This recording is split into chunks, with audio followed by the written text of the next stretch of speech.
Mumbai Andheri GB નગર ખાતે આવેલા શ્રી મુનિ સુવ્રત દાદાના દેરાસરને ટ્રસ્ટી અને સંઘના હોદ્દેદારો વચ્ચેના વિવાદમાં આ દેરાસરને હાલમાં 4 દિવસ તાળા મારી દેતા શ્રાવકોમાં ભારે રોષ વ્યાપી ગયો છે. તો ભગવાન પૂજાથી અને શ્રાવકો પૂજા કરવાથી વંચિત રહ્યા હતા. જોકે આખરે 4 દિવસ બાદ ભારે ડ્રામા અને તણાવ વચ્ચે દેરાસરના તાળા પરોઢિયે ખુલ્યા હતા અને અબીલ ગુલાલ ઉડાડી મુનિ સુવ્રત દાદા ભગવાન જય જયકાર વચ્ચે પૂજા થઈ હતી. સવાર સાંજ તાળા ખુલી પૂજા કર્યા બાદ ફરી તાળા મારી દેવામાં આવ્યા છે. મામલો હાલ કોર્ટમાં છે. ટ્રસ્ટી આશિત પારેખનું કહેવું છે કે સંઘમાં ગેરરીતિની દાદાગીરીની અનેક ફરિયાદો આવી છે. ઈજીએમ બોલાવી સંઘ હિસાબ આપે અને નવી કમિટી બનાવાય, મારે કોઈ હક જોઈતો નથી. તો બીજી બાજુ સંઘના વડા ગૌતમ ભણસાળી કહે છે કે કોઈ ગેરરીતિ થઈ હોય તો પુરાવો આપો. દેરાસરને 50 વર્ષ થવાના છે. અત્યાર સુધી સંઘ કામ કરતો જ હતો. અચાનક ટ્રસ્ટીએ આવીને તાળું મારી દેતા આ વિવાદ થયો છે. બંને પક્ષ સમાધાન કરવા તૈયાર છે, પણ હવે મામલો કોર્ટમાં ગયો છે. ટ્રસ્ટી અને સંઘ વચ્ચે સમાધાન ન થતા મામલો ગરમાયો હતો. આ ઘટનાની હાર્દિક હુંડિયાને જાણ થતા તેમણે રાષ્ટ્ર સંત નિલેશ મુનિને જાણ કરી હતી. આથી સાંજના સમયે વિહાર કરી ભક્તો અને વીએચપી બજરંગ દળના કાર્યકરો સાથે તેઓ 11 કિલોમીટર ચાલી દેરાસર પહોંચ્યા હતા. અહીંયા સેંકડોની સંખ્યામાં મહિલાઓ, બાળકો તેમજ અગ્રણીઓ સહિત શ્રાવકો હાજર હતા અને દેરાસર ખોલવા માટે નારા લગાવતા હતા. આ મામલાની ગંભીરતા જોતા મોટી સંખ્યામાં પોલીસ બંદોબસ્ત પણ ગોઠવવામાં આવ્યો હતો. એક તબક્કે નિલેશ મુનિએ હથોડા દ્વારા તાળું તોડવાનો પ્રયત્ન પણ કર્યો હતો. પોલીસ અધિકારીઓની સમજાવટ બાદ તેઓ માન્યા હતા. સાંજે 5 વાગ્યાથી શરૂ થયેલું આંદોલન બાદ 3 વાગ્યે તેમણે આત્મદહનની ચીમકી પણ આપી. આ વાતની જાણ ટ્રસ્ટીને થતા તેમણે તાળું ખોલવા ચાવી મોકલાવી હતી અને સવારે 4 વાગ્યે તાળું ખોલી અબીલ ગુલાલની છોડો વચ્ચે દાદાની પૂજા કરવામાં આવી હતી.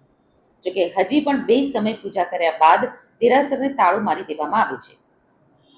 પારેખ પરિવારની માલિકીની જમીન ઉપર આ દેરાસર નિર્માણ તેમના દ્વારા કરાયું છે અને કેટલોક સમય બાદ તેમને પાવર ઓફિસે એટર્ની દ્વારા સંઘને કાર્યભાર સંભાળવા આપ્યું હતું. જોકે હાલમાં પારેખ પરિવારના વ્યક્તિએ સંઘના કારોબાર વિશે ફરિયાદો આવતા દેરાસરને તાળું માર્યું હતું.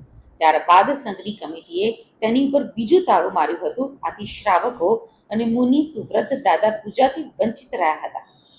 આખરે મામલો ગરમાતા આંદોલન થયું હતું. ટ્રસ્ટી દ્વારા પાવર ઓફિસે એટર્ની રદ કરાતા સંઘ દ્વારા તેને કોર્ટમાં ફટકારવામાં આવ્યું હતું. નીચલી કોર્ટે સંઘની અરજી નીકાળી નાખતા તેને હાઈકોર્ટમાં ફટકારવામાં આવી હોવાનું સંઘના અધ્યક્ષ ગૌતમભાઈ ભણસાળીએ જણાવ્યું હતું. જરૂર પડે સુપ્રીમમાં જવાની તૈયારી અને દાયકાઓથી સંઘ વ્યવસ્થિત રીતે કાર્ય કરતો હોવાનું જણાવી ટ્રસ્ટીને ગેરવહીવટનો પુરાવો આપવા પડકાર ફેંક્યો હતો.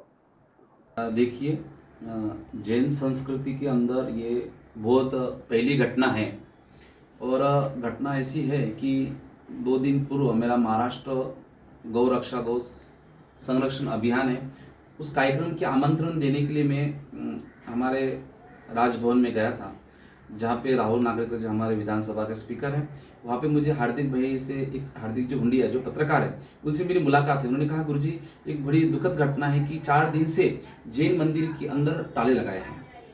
जैसे ये सुना तो मुझे सहा नहीं गया, क्योंकि इतना बड़ा जैन संत होते हुए भी, इतना बड़ा समाज होते हुए भी हमारे मंदिर को ताला कैसे लगा. चाहे कारण कोई हो, चाहे विवाद हो या कोई झगड़ा हो, मुझे नहीं चाहता, मगर मेरी इच्छा थी कि देवादिदेव परमात्मा श्री मुनीश्वर दादा का मंदिर बंद नहीं होना चाहिए.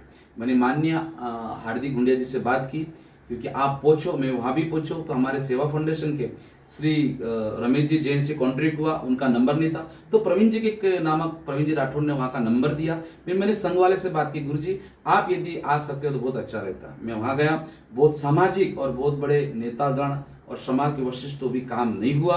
फिर मेरी आत्मा रोई. मैं 7:30 बजे से लेकर 3 बजे तक मैं उनसे लड़ता रहा और मैंने आह्वान दिया, यदि ये मंदिर नहीं बंद हुआ तो मैं अपने आत्मदहन यहाँ करूँगा, क्योंकि परमात्मा से बढ़कर तो मेरी जिंदगी के लिए कुछ नहीं है, कि मेरा जीवन सिर्फ जिन शासन के लिए, गौ माता के लिए है।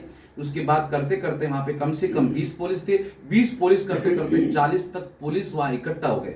मैंने उस पुलिस प्रशासन का भी मैं धन्यवाद देता, उस बातों को उन्होंने गौर किया, तो भी उनको ऊपर से कोई आदेश था। फिर मैंने राहुल नागरेकर महाराष्ट्र के विधानसभा स्पीकर से बात की, मैंने कहा प्रभु आप ऐसा करिए। उन्होंने फिर वहाँ के कमिश्नर जो भी उनकी जहाँ तक पोस्ट थी उन्होंने वहाँ किया और वो लॉक खुले।